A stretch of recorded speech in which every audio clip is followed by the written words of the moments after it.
We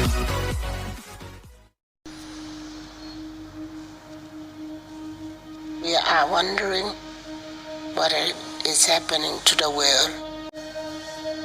Everything is changing.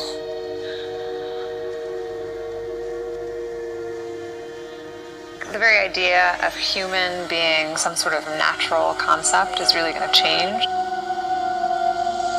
Our bodies will be so high-tech we won't be able to really distinguish between what's natural and what's artificial. Inside our own heads is the most complex arrangement of matter in the known universe. You might ask yourself, can we get to be superhumans?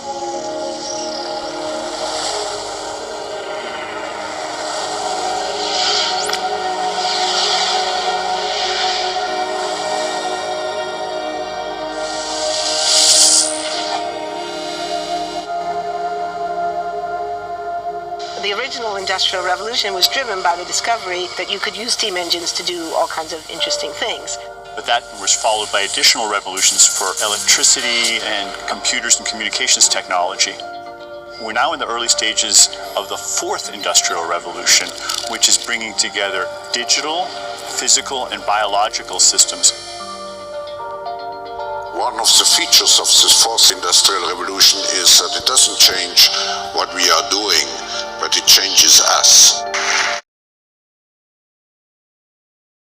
The fourth industrial revolution will impact our lives completely. It will not only change how we communicate, how we produce, how we consume, it will change actually us, our own identity, and of course gives life to such policies and developments like smart traffic, smart government, smart cities.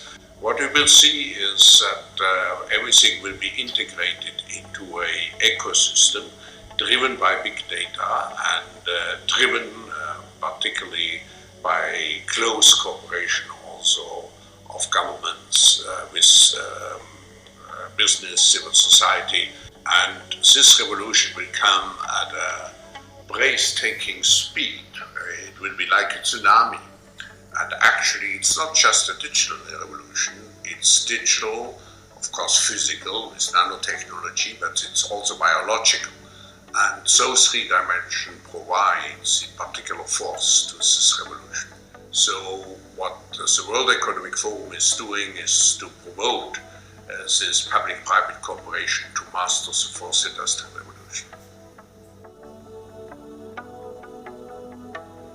The fourth industrial revolution will have multifold impacts. Of course, every industry will be digitalized, will be disintermediated, and has to define a new business model.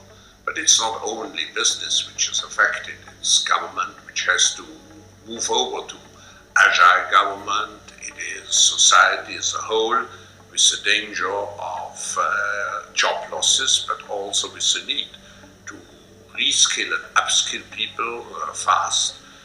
So there's an impact on society. So we will have to prepare very well for this revolution, and I feel that the Asian countries with a relatively young population can manage and master this revolution easier compared to other countries in the world.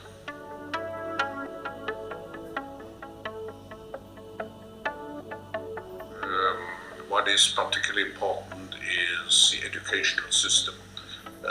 We have to change the educational system, which is still very much anchored even in the 19th century. We have to adapt it to the need to change continuously, for example, jobs. So the new educational system has not only be aiming at developing digital capabilities, and I should add ethical norms, but it also has to be based on a lifelong educational system.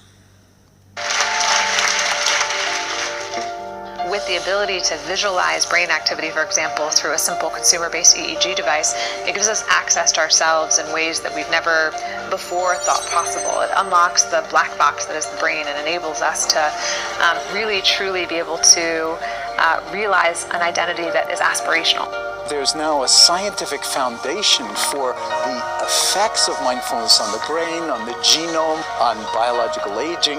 And when the human mind does know itself, then you get the potential for a new renaissance that restructures itself in terms of our relationship to life, our relationship to the planet, our relationship to work. We need a different economic model. By that I don't mean capitalism versus communism. What I'm talking about is a shift in the system along the lines of the two big changes that happened in the 20th century, Keynesianism, with a much greater focus on health and education and the role of government working with business, and then a reaction against that in late century to neoliberalism, where the focus was on free markets, freedom of the individual, and getting governments out of the way. We need a shift to a new system that will allow us to meet the basic needs of every human on the planet, that will live within planetary means, that will be fairer, and that will be focused as its key goal, not on growth per se, but on maximizing human well-being. And history tells us that a values shift is triggered by creation of a new story about how we want to live.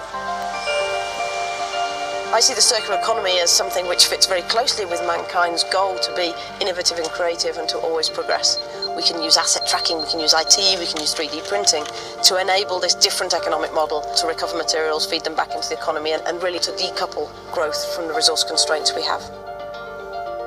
The reason we live in cities is not different today than it was 10,000 years ago. Even if we have got networks connecting us, we still want to have places where we meet in person. So this means the place where we work and the place where we live are much closer to each other, a city where we don't need to have big supply chains in order to produce things, where many things can be sourced locally thanks to 3D printing and robotics.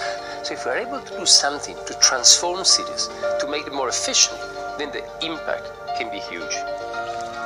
Think about the prospect of getting rid of plastics. We must not only be inspired or informed by nature, but actually use natural organisms with which to design products and building parts. Only instead of varying material properties, we're varying biological functionality.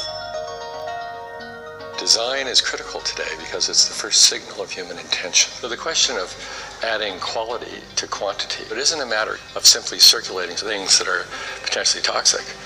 It's circulating things that are safe and healthy for all generations. So the goal is no longer, I want to be less bad, less monotonous, less unsafe, less unjust. It's really about a diverse, safe, healthy, and just world with clean air, clean water, clean soil, clean energy. Together we are fighting to preserve our fragile climate from irreversible damage and devastation of unthinkable proportions. If we think about the original Industrial Revolution, it was an energy revolution. I like to think of it as a kind of bookending of a period in human history during which we used fossil fuels, and it worked very well for us for a long time. But now we have to bring that to an end. We have energy technologies that can power our civilization: solar, wind, biomass. So then the question is, well, how do we get grid integration? Maybe the wind is blowing in Denmark, the sun is shining in Germany, and now you can move that electricity through an integrated grid. You can supply energy to everyone who needs it, and you can supply energy at all times.